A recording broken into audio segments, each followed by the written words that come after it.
We reiterate to our supporters and all patriotic Kenyans that this struggle is just starting.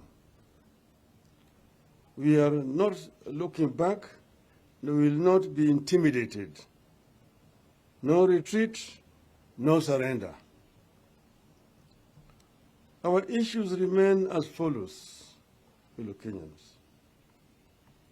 Number one, cost of living.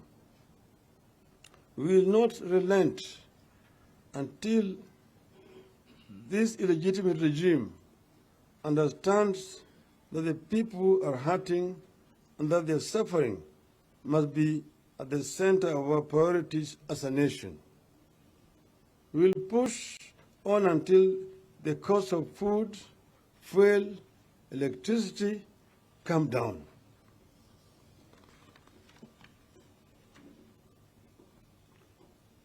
Two, electoral justice. We will continue fighting the attempt to constitute a compliant electoral commission. Brutal Ruto must stop reconstituting the IEBC unilaterally and packing it with his puppets without the involvement of other stakeholders.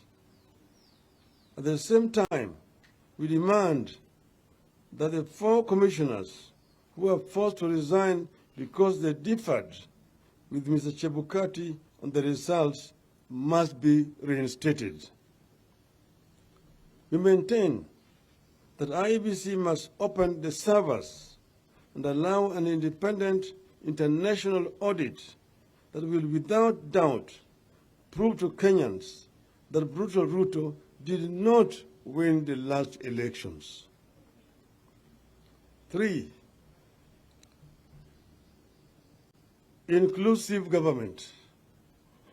Brutal Ruto must stop the ethnicization and commercialization of the public service. We'll fight for as long as it takes to save this country from being ruled by cartels, elites, and ethnic warlords. We are determined to lead the fight for the inclusive government opportunities based on merit.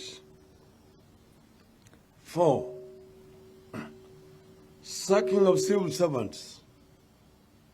Ruto must stop the victimization and sacking of civil servants whose only crime is either that they served in the previous government or that they come from particular communities. This politicization of the civil service is making career civil servants be outnumbered. It is killing professionalism and destroying the once proud civil service. We must protect our civil servants from these ills and particularly from tribal discrimination. Finally, fellow Kenyans, in the second phase of our protests, in response to public demands, we shall now hold protests every Monday and every Thursday beginning next week.